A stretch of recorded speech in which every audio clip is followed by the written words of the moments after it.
Hi everyone, it's Latin Roses. If you want to learn how to make creamy, delicious potato tacos, then keep watching.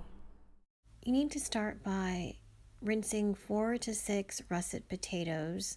You can use other potatoes, but I find the russet potatoes work the best. Then you need to slice off each end of the potatoes and cut out any black spots. Don't want any black spots in your potatoes. Start peeling your potatoes. And once you have all your potatoes peeled, you're going to start chopping them up into squares, small little square pieces. And then once you start chopping them up, you're going to take your square pieces and place them into a pot of water.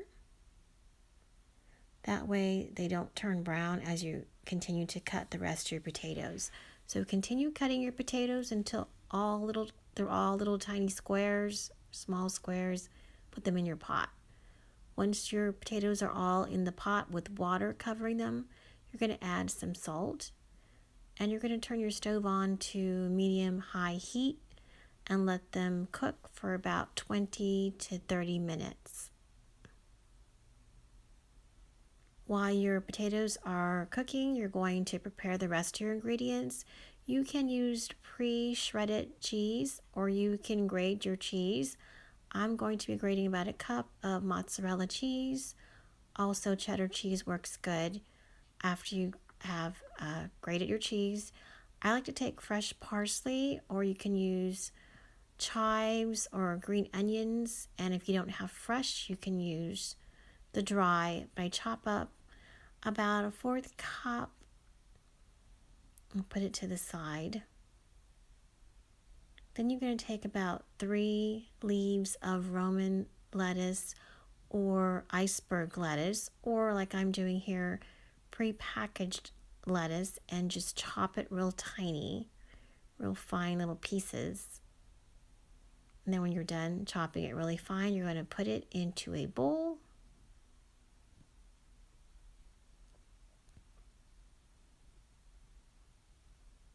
Put that to the side. You're going to take 1 large tomato, slice it in half, and then continue to slice it into small, little, tinier pieces for tacos. And you're also going to add your tomato to your lettuce bowl. We're going to make a little salad dressing for this tacos. I add 1 tablespoon of mayonnaise. This is optional. You don't have to do it if you want to keep it a little more healthier. But if you're going for the yummy, you're going to add the 1 tablespoon of mayonnaise. And I'm going for the yummy today.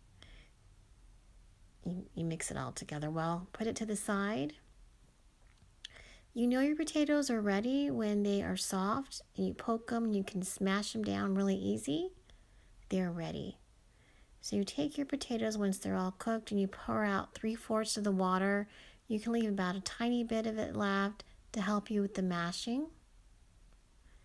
Next, you're going to add your parsley, and you're going to take your potato masher and you're going to start mashing everything together until it's well combined.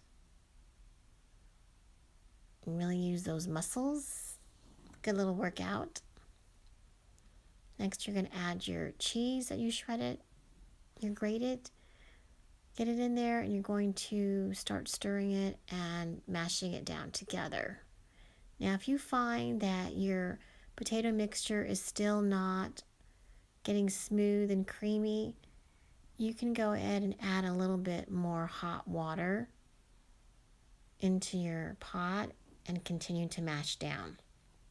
You can stop here, but the secret to really great tasting creamy potato mixture is adding a little bit of milk. I'm using a nut milk, about a 1/4 cup. And then you're going to add some pepper and some salt. And then you're going to take an electric hand blender and start blending everything together. This is going to take a few minutes, and then everything's going to be well combined, and it's going to be so creamy and fluffy. you're going to be glad you didn't skip this step. And you can tell your potato mixture is ready when you can get it in a spoon and it's just like all together thick. So you're going to need some corn tortillas, probably about half a dozen to a dozen, depending how many you want to make. You need to take your corn tortillas and you need to warm them up on a hot skillet. You need to heat them on both sides for a few seconds. If you do not do this, your tortillas will fall apart. So you must do this. The most challenging part of this recipe is actually frying your tortillas. For a lot of people, that's challenging. So if you don't want fried tortillas, you can skip this part. But if you're going for the yummo, you're going to fry your tortillas. I'm using canola oil on medium to high heat. I probably poured about a 1/4 inch deep in the skillet. And while the oil's getting hot, I take 1 tablespoon of the potato mixture, approximately 1 tablespoon, and spread it. And then I fold it together like it's a little empanada. And the potato mixture kind of holds it down, both sides of the taco together. So if you use a little bit more than the 1 tablespoon, if you put too much of the mixture in your corn tortilla, it may start to spill out during the frying process. So you want to stick closer to about 1 tablespoon. Smash everything down together and you can see it looks like a little empanada, and the potato mixture holds everything down really well. And you repeat the process until you have all your corn tortillas filled with the potato mixture. And you do this while your oil's getting hot. Okay, then you start to put your potato tacos into the hot oil. You can tell your oil's hot because it starts to bubble. I can usually fit about 5 tacos in the skillet all at one time.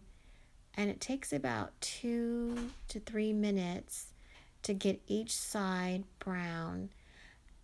And you only need to turn it and flip it once for each side. It takes a few minutes to do this.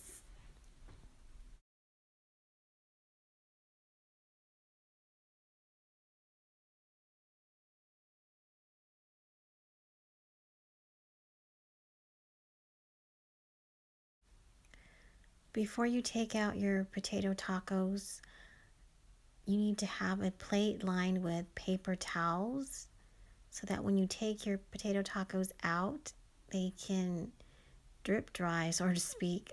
The oil can drip off and run off into the paper towels and not into your plates.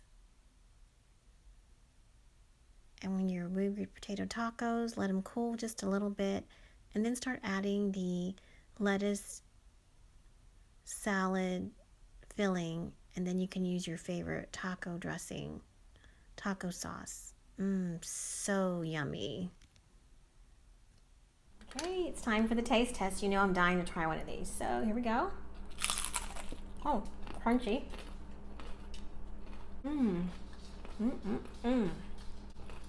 This is good. Taste the creaminess of the potato and the cheese. Oh my gosh, the cheese.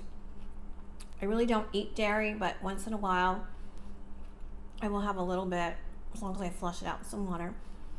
The combination of the salad mixture on top, really delicious. This is a great meat substitute, and it's a wonderful Lenten meal during Lent season. So if you make these, let me know in the comments below. If you would do something different, let me know in the comments below. I like to hear what you guys say, the little tweaks that you guys make. It's really interesting. Thank you for sharing. If you like this video, hit like. If you want to stay in touch, subscribe. In the description box, we'll have the recipe. As always, I wish you love, peace, and joy.